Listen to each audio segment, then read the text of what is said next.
started. Roger, 0G, and I feel fine.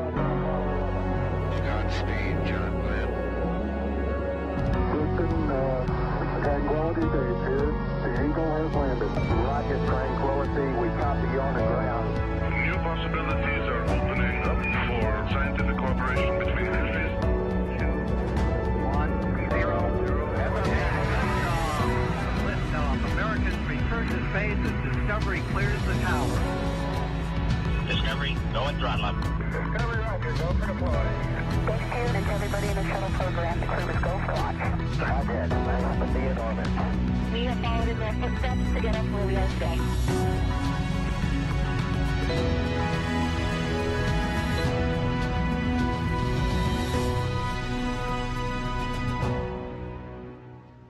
Good morning, everyone, and thank you for joining us here at NASA's Johnson Space Center in Houston, Texas. I am Leah Cheshire. We're here today to talk about the latest status of NASA's Boeing Crew Flight Test mission, also known as CFT, and NASA astronauts Butch Wilmore and Sunny Williams. Joining me today to talk about the Crew Flight Test mission are NASA's Steve Stich, manager of the Commercial Crew Program, and joining remotely, we have Mark Nappi, vice president and program manager of Boeing's Commercial Crew Program. We will start off with some opening remarks from our two participants today before getting into the question and answer portion of the media conference. As a reminder, you can submit your questions by pressing *1, and if you hear your question answered at any time, you can press *2 to remove it. So we will start off with those opening remarks, and I will turn it over to you, Steve. Yeah. Thanks, Leah, and thanks for everybody to join in today, and we'll give you a status of where we're at relative to the crewed flight test mission. Last time we talked was about 2 weeks ago, so a lot has transpired in those 2 weeks, and I thought we would sit down and talk a little bit about all the work that's happened across the country relative to what's going on. We don't have a major announcement today relative to a return date. We're making great progress, but we're just not quite ready to do that. We're here to be open and transparent and talk about, all the great learning that's happened. So let's start with the thruster testing. As we talked last time, a couple weeks ago, we embarked upon a test campaign at the White Sands Test Facility to test one of these RCS thrusters. This was a thruster that was slated for a future flight. The thruster itself is pretty small. It's about 2 pounds. I could hold it in my hand. The flange we talk about would sit right in the palm of my hand. So it's a very small thruster that produces about 85 pounds of thrust. What we endeavored to do at White Sands is to take that thruster through the profile that it saw during flight in terms of replicating the firings for the uphill phase, including the docking day where some of these thrusters failed off, and then replicate the downhill phase.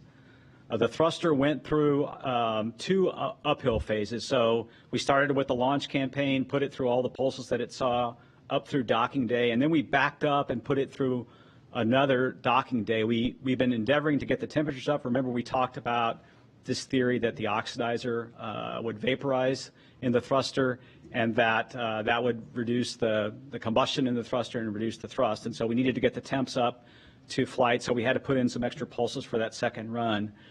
And then we ran a total of 5 different downhill profiles. And the very last one was important because the last one, when we saw some degradation in the thruster, we were able to replicate the downhill phase, which the most of the thruster firings for the return are really at the Deorbit burn, so we did that as well. So this thruster has seen quite a bit of pulses, maybe even way more than what we would anticipate we would see during a flight, and more aggressive in terms of 2 uphills and then 5 downhills. What we did see in the thruster is the same kind of thrust degradation that we're seeing on orbit in a number of the thrusters. We're seeing reduced thrust, which is important, and Mark will talk a little bit more about that. Right now we're in the middle of the teardown of the thruster. So we have the thruster at the White Sands Test Facility. It's in the lab. It's been disassembled, and we're looking very carefully at the fuel on the fuel valve and the oxidizer valve. There's 2 valves that open and close as the thruster is commanded to allow propellant to enter into the the combustion chamber, the injector, and then have combustion. And on the oxide, Mark will talk more about it, but we're seeing a little bit of a bulge in the Teflon seal, which can restrict the flow, and that's matching very closely to what we're seeing in flight. The team is also looking at that thruster to see could that particular seal survive the rest of the flight, and that's the important part. Now, of course, if you look at what we did on that thruster, it shows that we can survive, up to 5 downhill legs, and so we're making sure that that seal stays intact, and that's the important part of what's going on with the thruster today. Let's see, we made one decision relative to the downhill phase of the flight. We had, this is not part of our flight test objectives, but part of some additional learning we wanted to do. We had what's called an operational checkout maneuver where we were going to use the backup mode a little bit.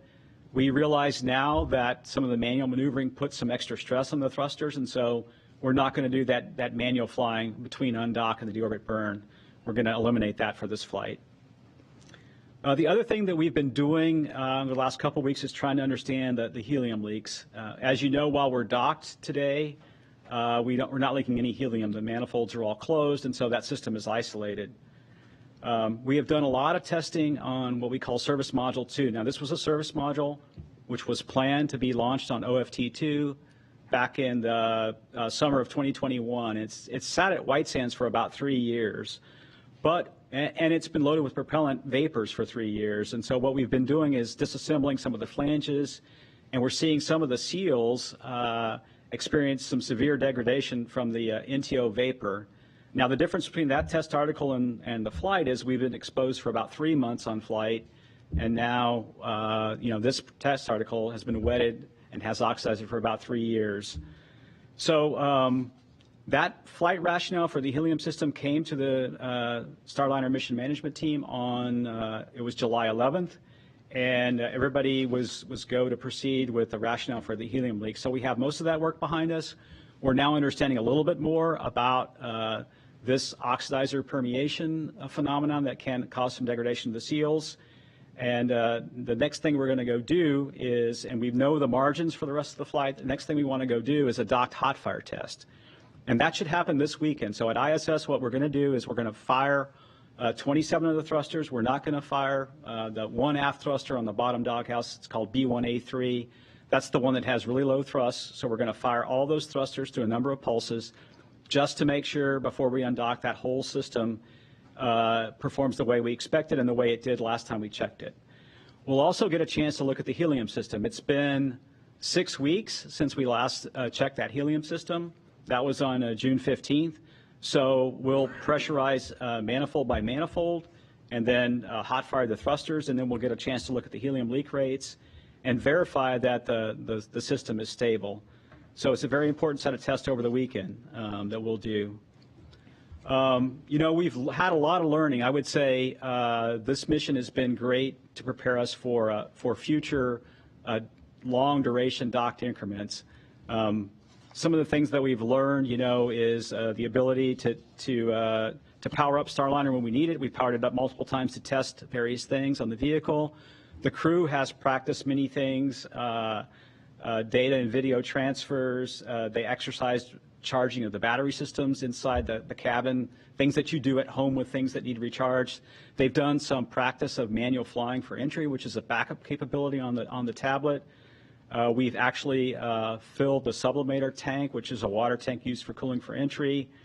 We've had multiple mission management team meetings. We've been able to, in the commercial crew program, do mission management team meetings for Starliner and Dragon at the same time, which is something we'll need for the handovers in the future.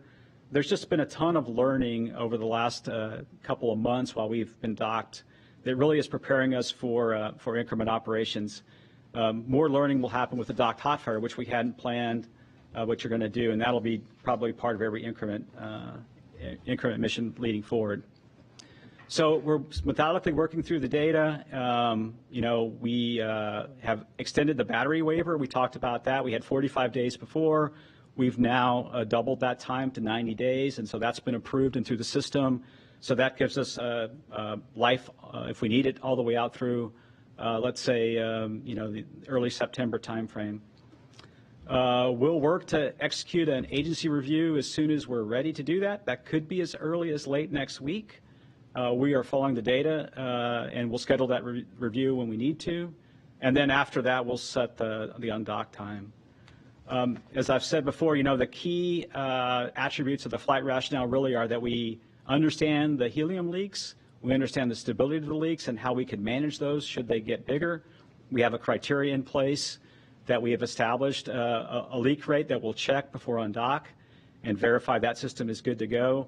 The hot fire test this weekend will give us confidence in all the thrusters. And then now we're having the understanding coming out of White Sands relative to what that testing means and how it applies to the rest of the thruster system.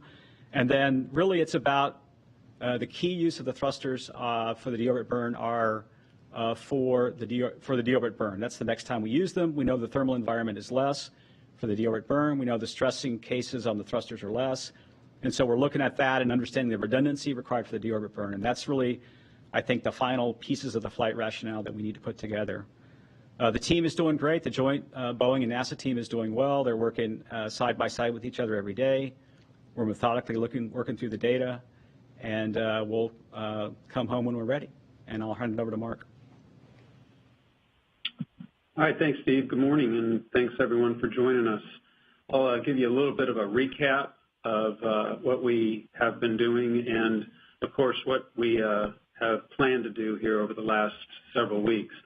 Last time we talked to you, we had 33 actions to complete in order to get to a place where we thought we had a good vehicle to come home and we could learn something about the root cause. Of course, the long pull to those actions was all the testing at White Sands that Steve talked about. At the time, we believed we had thrusters that were healthy, and we concluded we were good for emergency return. But remember, we said we did not have root cause and know what it was going to take to fix it permanently. So we said, let's take the time. Let's figure this out. Let's run this testing at White Sands. If there's anything more we can do after that testing while we're docked to ISS, let's take advantage of that, and then we'll come home. So I think the plan has played out really well. In addition, it's given us additional confidence to undock and return, and we have a little bit more work to do, as Steve has outlined, and I'll go through some of that as well. The White Sands test results, first of all, let's start with the helium system. We have a service module at White Sands that was exposed to propellant, and it's been exposed for about 3 years. So it was a really good test case to go and do some leak checks on and then take that hardware apart. We did those leak checks. We found leaks, of course. It's been exposed to NTO for quite a while. We took the hardware apart and we found pretty good degradation of the steels, which indicated that they had been exposed to NTO and degraded. So that was a really, really good data point, both from the standpoint of finding out that it had degraded seals, but also we could capture a leak rate, which could end up being our worst case kind of leak rate because this hardware was exposed for so long. On the second part of the testing, of course, was the thruster testing, and Steve outlined that testing, but it was very stressful testing of that thruster through ATP, uphill and approach and docking, some increased temperature profiles, and some very stressful downhill runs. So all of that was done with the thruster very heavily instrumented, which gave us a lot of information.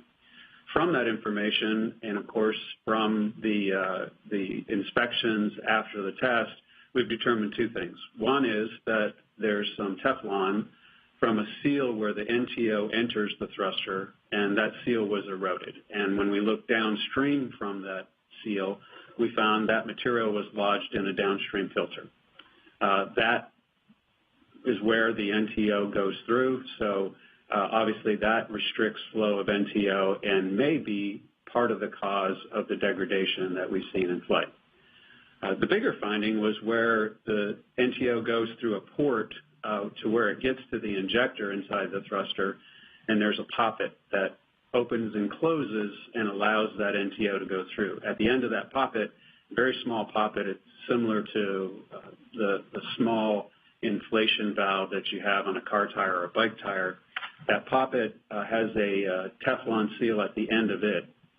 Through the heating and the natural vacuum that occurs with the thruster firing, that poppet seal was deformed and actually bulged out a little bit.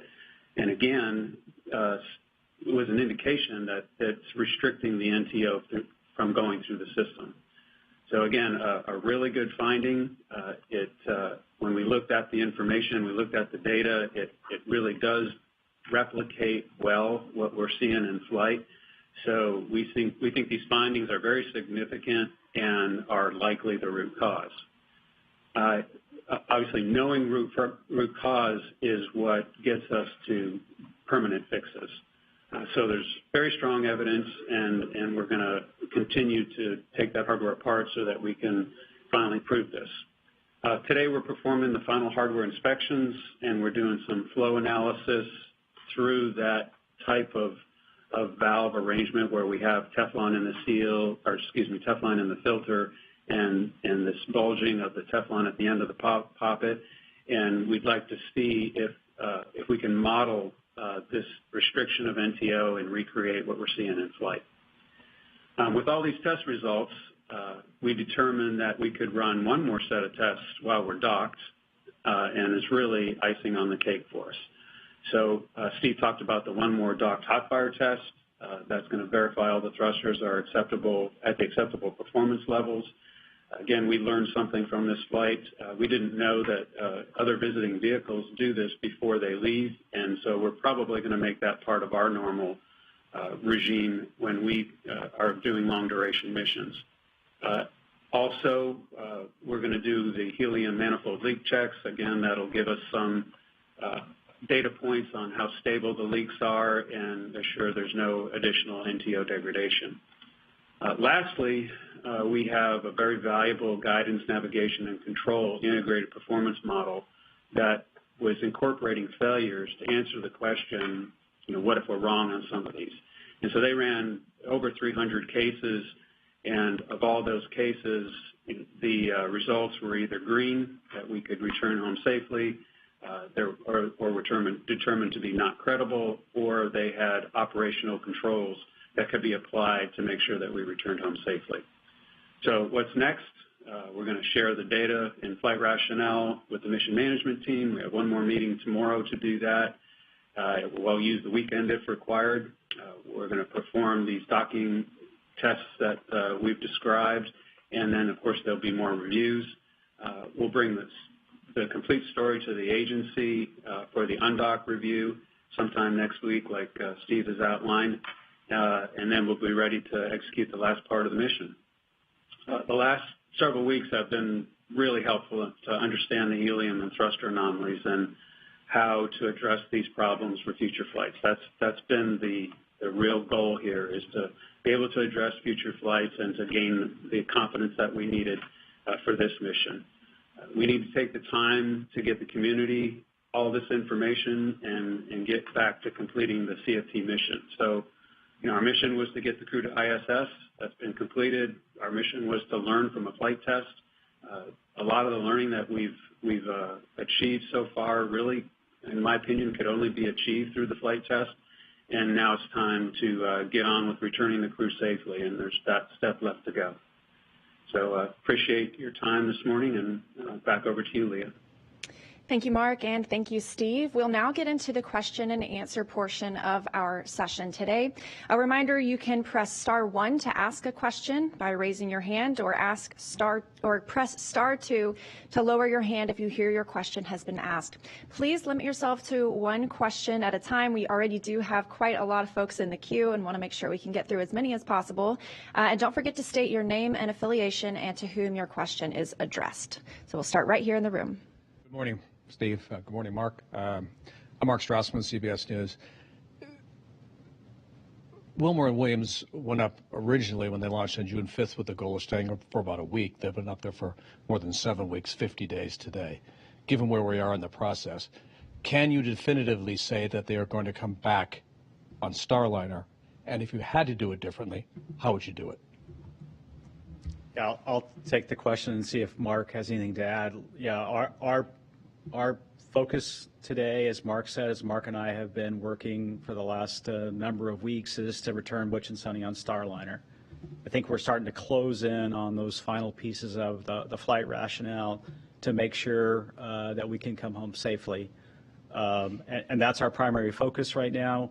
We have contingency options. We've put those in play. NASA always has contingency options. We know a little bit of what those are, and we haven't worked on them a whole bunch, but we kind of know what those are. But right now we're really focused on bringing Butch and Sonny home on Starliner. All right, our next question comes from the phone. That is, oh, I'm sorry, Mark, were you going to offer some more words? Sorry about that. I think the only thing that we do differently, Steve and I have talked about this, we would not have been so emphatic about an 8-day mission. We kept saying 8-day minimum mission. I think we all knew that it was going to go longer than that. We didn't spend a lot of time talking about how much longer, but I think it's my regret that we didn't just say we're going to stay up there until we get everything done that we want to go do. All right, thank you both. Now we'll go over to the phone bridge. Our next question is from Anthony Leone with Spectrum News. Hello, gentlemen. Thank you so much for taking the time to answer our questions today. I know that your goal is to return Butch and Sonny on Starliner, but I know you guys love having backup plans. What happens if you're looking at all these test results and it determines, you know what, it's too much of a risk? What is the backup plan on returning them if it's not on Starliner? Yeah, I mean, obviously the luxury in our program today, and we've never really had this option in other NASA programs, is we have two different systems that we're flying. Obviously, the backup option is to use a different system. I would rather not go into all those details until we get to that time, if we ever get to that time, on what we plan to do. But the beauty of having Dragon and Starliner and two different diverse space transportation systems is we can kind of use those as backups. Someday Starliner could be a backup to a Dragon mission, and we've looked at all kinds of different contingencies for that. You've seen the Russians send up an empty Soyuz, right, to return a crew when they had a coolant leak. So I think the beauty of what we have in Commercial Crew is two different systems, and we would employ those systems if we need to. But we really have our team focused on, as we close in on this final flight rationale, returning Butch and Sonny on Starliner. All right, thank you. Our next question is from Will Robinson Smith with Spaceflight Now. Yes, hi. Thanks for taking time to speak with us today. Question to Steve Stich. Following up on something that we talked about 2 weeks ago, as far as the timing of everything with Crew 8 coming back or not going up, given it sounds like there's more work to be done with Starliner on station, has the timing changed or the thought of having a direct handover between Crew 9 and Crew 8 been adjusted? Or is that still the plan, or do you think that Crew 8 may need to come back before Crew 9 goes up? Thanks. Yeah, we're going to meet, Dana Weigel and myself are going to meet this afternoon and look at all the different options. Right now we think we can continue to do this direct handover and let Starliner have undock opportunities through probably August 19th, 20th. We can adjust we've got a pretty good window. We'll talk about that tomorrow for Crew 9. We could adjust the handover a little bit to the right and not interfere. There's a key Soyuz handover coming up in September around the 11th through the 23rd, and that's really the time frame we want to have both the handover for Crew 9 and Crew 8 completed by that time frame. Okay, our next question is from Kristen Fisher with CNN. Hi there. Thank you all so much for this update. Really appreciate it. I would just like to ask one more time about the very first question from Mark over at CBS. And, his question was, can you definitively say that Butch and Sonny will return on this Starliner spacecraft? And the answer I interpreted and got was that at this point you cannot say definitively that they will return on this spacecraft. Just want to make sure I have that right and give you both a chance to respond and clear that up just one more time. Steve. Yeah, our prime option, right, is to complete the mission. There is a lot of good reasons to complete this mission and bring Butch and Sonny home on Starliner. Starliner was designed as a spacecraft to have the crew in the cockpit. The crew is integral to the spacecraft, and we've seen how Butch and Sonny really helped the ground team out on the docking day with some manual flying and recovering thrusters. And the vehicle is really set up to work with the crew. So we really, our prime intent is to return with Butch and Sonny. We need to get through the process, right? We have another critical Starliner mission management team to review all the thruster data that we just talked about. Mark and I are probably a little ahead of announcing some of these results today. We wanted to be transparent with you. That has to happen, and then we have to go through an agency return review. And if those gates are successful, then the prime option is to bring Butch and Sonny home on Starliner. That's what we've been working on. We really want to get the rest of the flight test objectives. There's a lot of objectives for the flight. Having Butch and Sonny on board during the deorbit burn and during the entry, understanding how they monitor the system, how they work with the suit interface for landing, getting suited up in the vehicle, and then there's a whole process of landing and recovery team that we really want to demonstrate before we get into the Starliner 1 mission where we need to do it with 4 crews. So this is part of the certification. It's part of finishing the mission. That's really what we want to do, and I'll turn it over to Mark and see if there's any additional questions. Our job, my job, is to provide a safe vehicle for return of the crew. And, we're, like Steve said, we're ahead of the game here because we've had a chance to look at all the information. And, of course, I'm very confident we have a good vehicle to bring the crew back with. We have to take the next steps to show that information to everybody else, and that leads up to the agency review. And that's what we're going to do over the next week. Okay, thank you. Next question is from Marcia Dunn with the Associated Press. Oh, hi. Steve, question for you. What is the earliest you could envision Starliner and crew returning? At this point, it sounds like no earlier than mid-August, but you tell me. And what would be the outside envelope on that estimate of coming back? Thanks. Boy, I hate to pick a date. I mean, I think, if we have an agency review next week and that review is successful and everybody polls go to proceed, I mean, it's a little bit of time after that, right? So depending on what's going on in ISS, it's kind of a busy time at ISS. If you just look at the next few weeks, there's a Northrop Grumman a resupply flight that the space station program needs to transpire. The launch right now is around early August, so we just need to sort of sort some of that out, and then we can work on when Starliner returns. And then on the long side, I mean, we can work our way through August and then move Crew 8 or Crew 9 a little bit, and then maybe even look at a indirect handover option. So. Our next question is Elizabeth Howell with Space.com.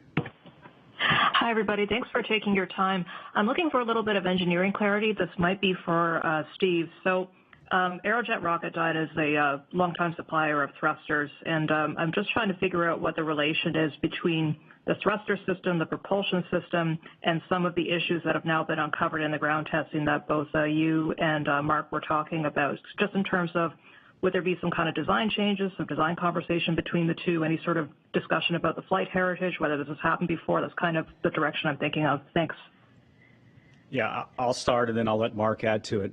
I think what we're seeing is that this thruster has heritage from Aerojet Rocketdyne and other programs. It was modified for Starliner for its purposes on the service module. I think what we are now starting to understand much better on this mission, and we would not have understood this by just staying on the ground and doing more analysis and tests, is we understand now much better of the integrated effects between how the guidance navigation control system, the flight control system during rendezvous is commanding the thrusters to fire, and then what the result of those thruster firings are with the thrusters being in these doghouses. The doghouse has a lot of insulation on it. It's designed to protect the thrusters from cold temperatures while we're docked. But I think we're now seeing an integrated effect that we maybe didn't uncover on the ground during some of the early testing with Starliner, that if you command too many pulses on a thruster and have those thrusters pointed at the sun, like we did for the 8 hours that the crew was asleep, and have some OMAC firings, that we can have some crosstalk in the thermal and have the temperatures increase. And so that's where we see the thrusters degradation that Mark talked about and what we're seeing in the testing. So we understand that a lot better. I think for the next flight now, it's a matter of is there thruster modifications required, or can you go do, or the thermal in the doghouse, or can you go just modify the way you're flying and fire the thrusters less? I would comment that in my experience, the Starliner has some really tight, precise deadband limits on the way it flies, and perhaps there's a way to relax some of those in various phases, so not to put such demand on the thruster. And I'll see if Mark has anything to add. Yeah, so Aerojet Rocketdyne is our propulsion supplier for the doghouses. They have been working with us since day one on this and have been just a fantastic partner in trying to get through these tests, understand what the problems are, understand what we've done in the past, and then start building the list of things that we can do in the future. Like Steve said, there's two problems here. There's the helium leak, and there's the thruster and how they're performing with the heat loads that they're seeing. So there's things that we can go do with both of those, and we've already started that menu of items on what it is that we want to go finally implement. Do we need a new seal for the helium? We've already put some on order, and we're doing quite a bit of testing along with AR to understand what best type of seal we should be using.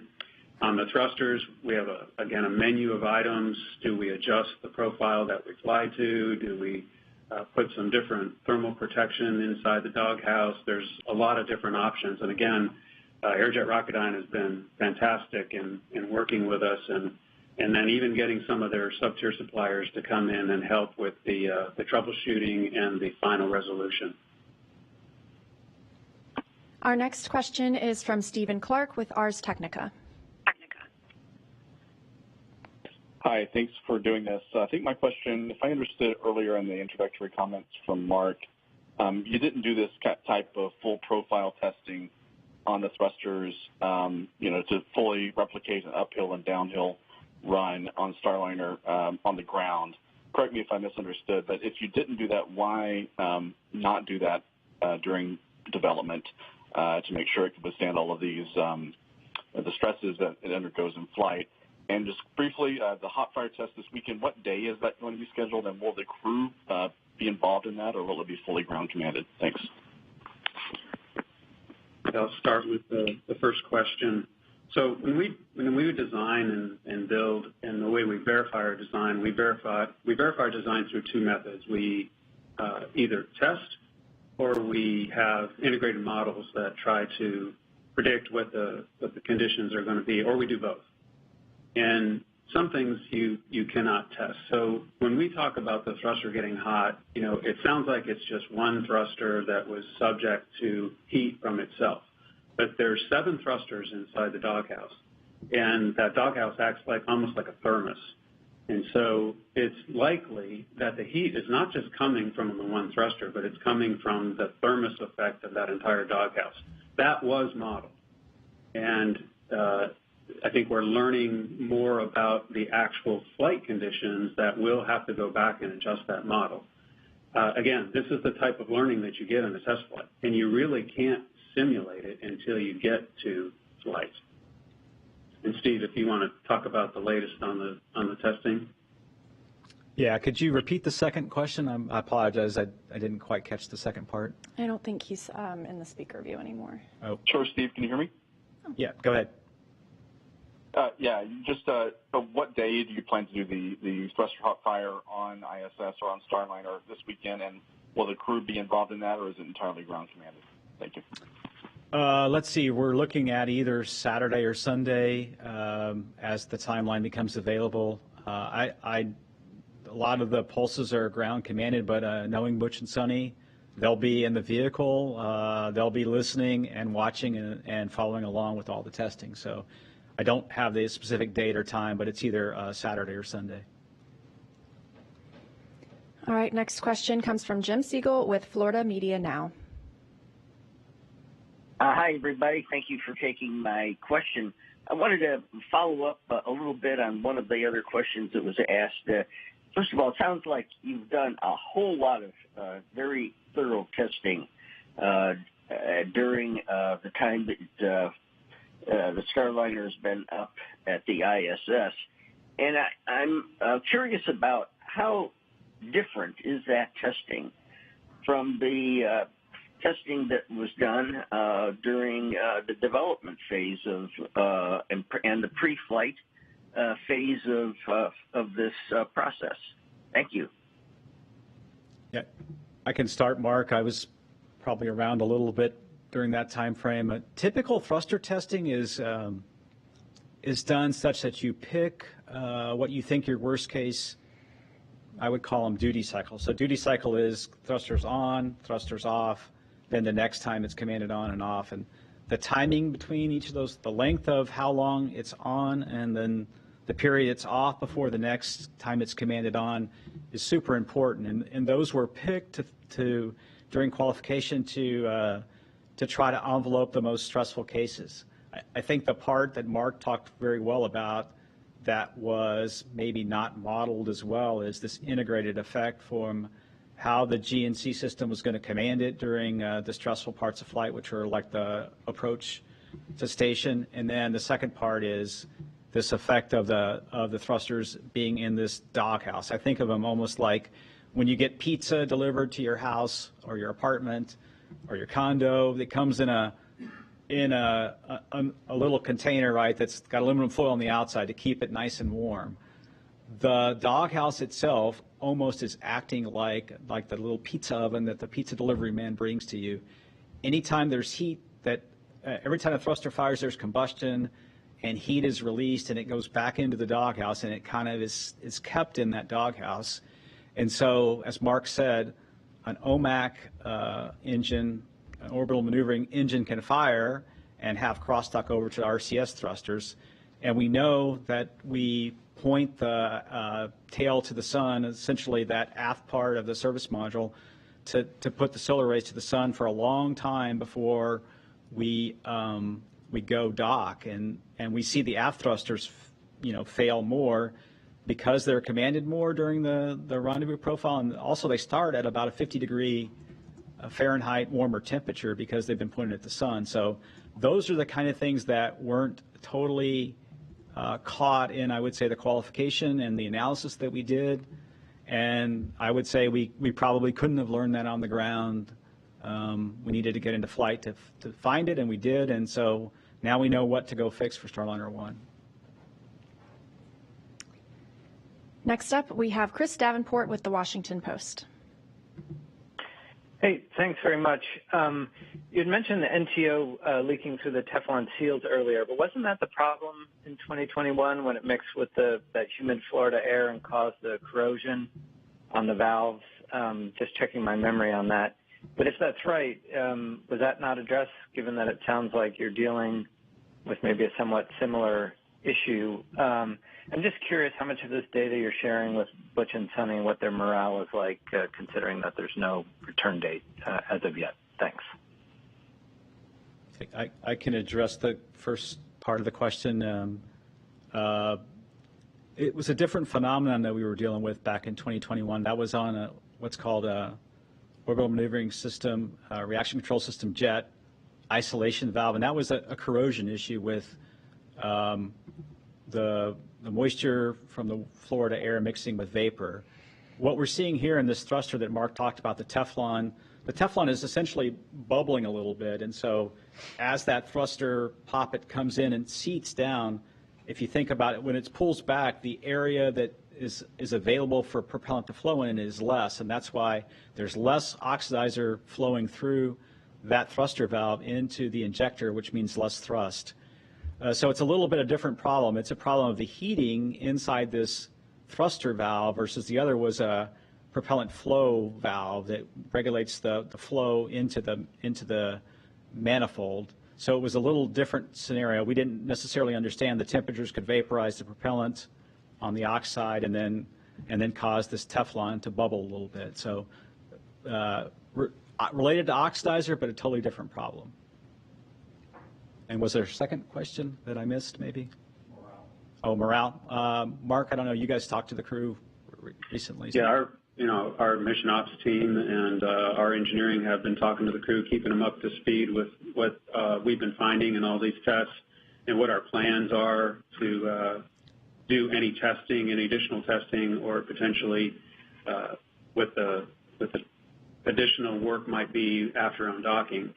And the crew is very understanding and is absorbing all this information and seems to be in good spirits.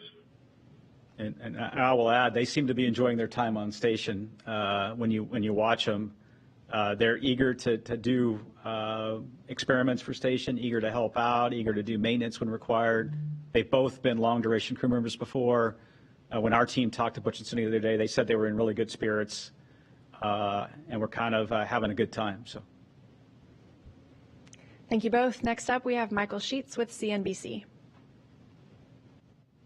Do you want to walk through quickly this timeline between now and the agency review that you say needed before you set a return date in stone? So as far as what next steps and what needs to be, what boxes need to be ticked before then, could you just walk through, what specific milestones we need to see? Because the one thing that's not clear right now, after you guys seem to understand quite a bit about what has happened with the thrusters, is all of the detailed milestones between here and that review. So walking through that would be really helpful on that timeline.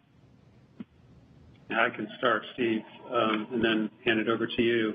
It is twofold. I've got to complete work so that we can turn it over to Steve, and then NASA does some work as well. So today we have the poppet that I talked about earlier being dissected so that we can look at one last area and make sure that the seal that we talked about that has the little bulge on it is going to stay intact. We expect to get that done today. This afternoon, we're going to talk about the hot fire testing that we want to do this weekend. That's going to be done in a mission management team. Tomorrow, we will bring what we call part 2 of our flight rationale for the RCS thrusters. Yesterday, we did part 1. It's a very large package. So tomorrow, we'll do part 2, and that will complete all the information being presented to NASA and to our mission management team on everything that we know about the testing, what we believe the root cause is, what we believe our flight rationale is, what we know that our operational workarounds are, our operational controls are, all that information. We expect that to take several hours to get through, and then we'll conduct that testing, that set of testing this weekend with the hot fire test and the manifold leak checks. And so that will really wrap up all the data that we need. Then it becomes sharing of that information in an incremental fashion so we can get to the agency review. And a lot of that is what Steve's going to have to do. So over to you, Steve. Yeah, I think Mark said it very well. I mean, that's the thruster teardown, bringing that to the MMT that he talked about, this hot fire at ISS to make sure the helium system first is working the way we think it is and the leaks haven't changed, and then all the thrusters are firing. And then we want to do what we call an integrated assessment of all the data, and that will happen after the weekend, Monday or Tuesday. And then really there's some significant education of the leadership heading into this agency flight readiness review. I would say, and you've pointed out that we've struggled to explain all of what's going on, and I apologize for that. This is a very complicated subject, the helium leaks, combined with the thrusters, combined with how the GNC flight control system will work during the deorbit burn. Getting everybody educated and understanding that ahead of the flight readiness review is the next step that that we have on our side after we have the mission management team meetings that Mark outlined. All right, our next question is from Joy Roulette with Reuters. Having the astronauts return on Starliner required for Starliner certification? And also, to get back to an earlier question, you said the 2021 moisture problem was a bit different than the problems that we're seeing today. But when the teams were closely analyzing those propulsion system issues in 2021, was there any kind of likelihood that popped up of these new issues? Was there any kind of hint that this might occur in another scenario? And did you wish Boeing and Aerojet at the time just agreed to redesign the prop system? Thanks. Yeah, let me try one more time, and maybe Mark can help me. So the problem again in 2021 was not related to firing a thruster at all. This was related to how the oxidizer vapor reacts with moisture to corrode a valve that didn't maybe have the perfect material choices inside the ox isolation valve and the thruster valve. Boeing and NASA agreed to put in a very strong purge system to mitigate that problem. That purge system is in place. And then we went and flew OFT2. I would say maybe there were some clues on OFT2 that maybe this problem existed. We had some thrusters fail off in that flight. We thought we had fixed that with some software changes and some integrated propulsion controller changes. I think it really wasn't until this flight, this set of rendezvous trajectory, this set of approach, that we stressed the thrusters. And this isn't a corrosion problem in the thruster. This is a problem where as you get heat into the thruster at certain pressures, that vapor, the oxidizer will vaporize and become a gas. And it becomes very hot, and it causes this seal to swell. And that's a different problem than what we had in 2021. And so we didn't see any likelihood of this happening at all in 2021. So there was we should have done a major redesign of the hardware because we didn't know this problem existed in 2021. And I'll see if Mark has anything to add. Yeah, I'll try to explain it a little. Steve does a nice job, but I'll try to explain it a little bit differently. We've got two problems. One is the thruster degradation or the thruster susceptibility to heat. That is completely different, night and day, from the problem that we had with the oxidizer and the corrosion several years back. 100% different. The helium problem is associated with natural permeability of a steel where NTO is naturally permeates the steel, completely expected, but it was probably more than expected because it may be degrading the helium seal that's in there. So the natural fix to that is to just change that seal out to a material that's not so susceptible to NTO. So the thruster problem is completely different, not associated whatsoever. You cannot compare the two. The permeability of the NTO through the Teflon seal of the port where the NTO goes through, it's expected that there's some ability for NTO to get through there, and we just need to go change the seal to something that's not as susceptible. Our next question comes from Micah Maidenberg with the Wall Street Journal. Hey, appreciate it, Leah. Steve and Mark, my question is about the 5x5 risk assessment tool that NASA uses. Has the agency and company filled out those scorecards regarding the thrusters and the leak issues?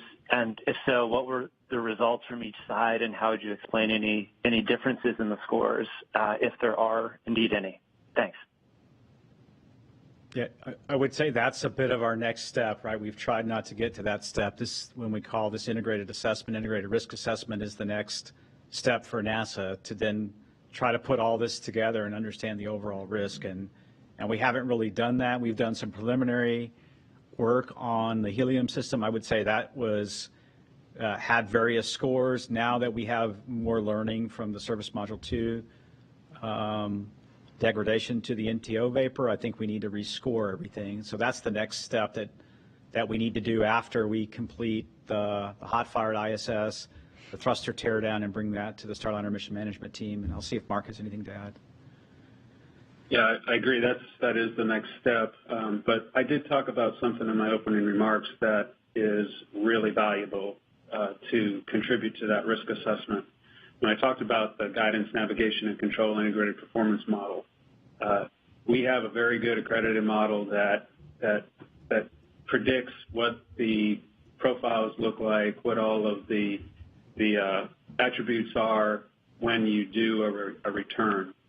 And so that model has been run. And again, all of the scenarios, over 300 scenarios that were run, either turned out to be green, either turned out to be not credible, or there were operational controls in place to protect against something going wrong. So that's a really, really valuable piece of information to have going into this risk assessment. Our next question is from Marina Corin with The Atlantic. Hi, a question for both of you.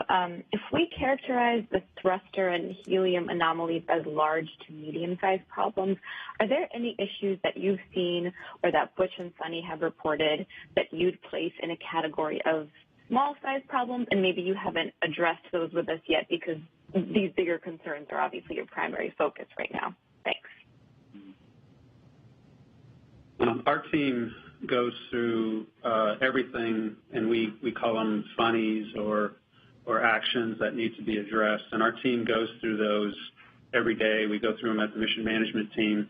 There have been a number of them, but they're really small and nothing that we consider anywhere near the magnitude of the two anomalies that we've mostly talked to you about. So,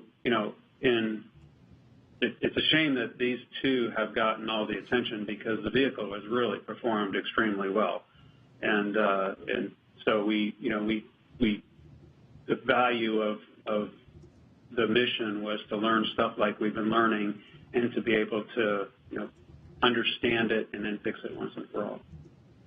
Yeah, and I would add, there's always in every flight, even all the way back to shuttle, a number of funnies or things that we got to go work on. Some of the ones that come to mind that we've worked through, sensor issues. The sensor looks a little erratic, working through that. On some of the buttons on some of the displays, there's a little bit of a rubbing off of some rubber. On one of the comm caps, one of the crew members, a little a grommet maybe missing on a comm cap strap, those sorts of things, which happens every flight that you fly. There's those sorts of things that we have to go work through, and the Boeing team does a great job of tracking every single one, bringing it to the MMT, and then talking about post-flight how they're going to go correct those things. So there are a number of them, but the two, as Mark said, that we've probably talked the most about really are the helium leaks and the thruster fail-offs. Next up, we have Mark Carreau with Aviation Week and Space Technology. Thank you. Mark Carreau, Aviation Week and Space Technology. I believe this is for Steve.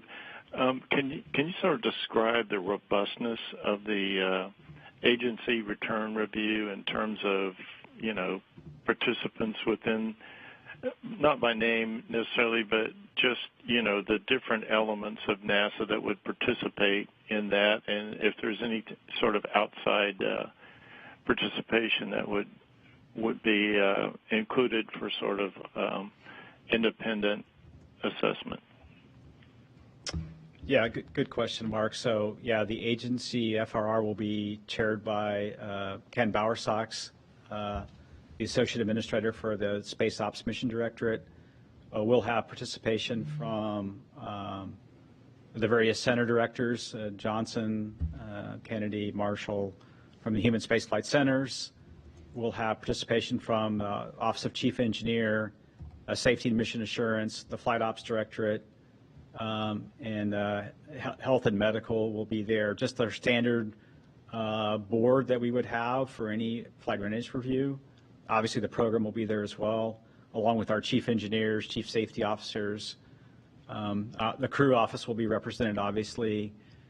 We will invite the Aerospace Safety Advisory Panel to the review. I know they have a 3-day review going on around the same time frame. So, but that will be the one outside. They're not really a voting member of it, but they will listen to participate and kind of understand where we're at, so they can understand our process. They sat in on the 2 flight readiness reviews prior to launch as well. The first one that we had back in April, and then the Delta review in May. Our next question comes from Bill Harwood with CBS News. Yeah, hi, thanks. I think this is for, well, maybe for both of you. Can you refresh my memory about what we know about the health of the OMAX thrusters, and maybe talk a little bit about how these smaller thrusters you're talking about play into the deorbit burn? And I guess what I'm really looking at is what sort of actual worst-case failure would it take to strand the crew in space after undocking? In other words, what is the worst case that you're protecting against, and how remote are the odds of something like that based on what you know today, if that makes sense? Yeah, let's see. Let me try to adjust. I think they had 3 parts of it. First question is related to the OMAC engines, and so we have, those are about 1,500 pounds of thrust. We have a total of 12 OMACs that fire in the direction for the deorbit burn. There's 3 of them in each of the doghouses, each of the 4 doghouses. We've fired every single one of those thrusters. We probably have, I hate to quote a number, 200 seconds of runtime total. Those thrusters have performed nominally the whole flight. In fact, we reviewed that data just yesterday at the Starliner mission management team to remind the team that the thrusters have performed very well. So the primary means of the deorbit burn is the OMAC thrusters, one of those thrusters in each of the 4 doghouses. When you get into what the purpose of the RCS jets are, obviously they are used from when we undock, they're used for the separation maneuver from ISS, and then we back away and we go down underneath the space station. And those are used for attitude control for that and those small burns. And then the biggest stress is when we fire the OMACs, the 4 OMACs for the deorbit burn, the RCS thrusters are there to hold the attitude. The space shuttle had orbital maneuvering system engines which gimbaled and moved to control the attitude. Starliner fires those thrusters to get the deorbit delta V we need, and those are it's about a 66-second burn. And the RCS jets are used to hold the attitude. And then after that, there's a maneuver out of plane, and the service module and the crew module separate, and the service module does a backaway maneuver, and then it does a disposal maneuver with those thrusters. And after that, the crew module continues on with a different set of thrusters that will be used for the entry. The worst case scenarios are, multiple large helium leaks that we think are very unlikely based on what we're seeing. That's a scenario that would be a worst case scenario. After we check, we're going to do a check this weekend on the helium leak scenario, and then right before undock, we'll repressurize the system and check the helium leaks and make sure that we have a criteria established and a leak rate we know we shouldn't exceed, and we have that number defined already. And then it would be some diabolical case of some thruster failures that would be some worst case. And so we're making sure all that's covered, Bill, and that's kind of what we're going through right now at the very final phase. And I'll see if Mark has anything to add. I think you covered it well, Steve. Thanks. All right. Thank you both, Mark and Steve, for your time today, as well as everyone who joined and answered questions. Unfortunately, we only had an hour for today's news conference. However, you can join in to learn more about the Commercial Crew Program and our next flight, which will be NASA's SpaceX Crew 9 mission to the International Space Station. Tomorrow at 12 p.m. Eastern Time, we will have our mission overview news conference, followed by a crew news conference at 2 p.m. Thank you again, and we will see you soon.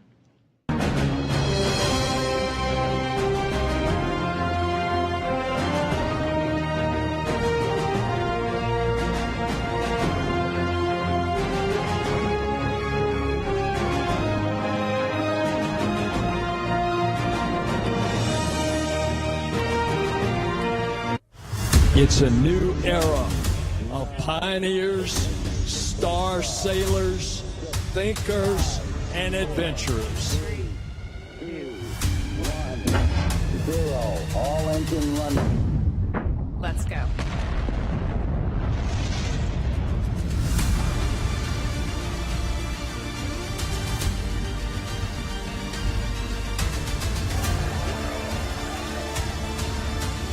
We have been given the scientific knowledge, the technical ability, and the material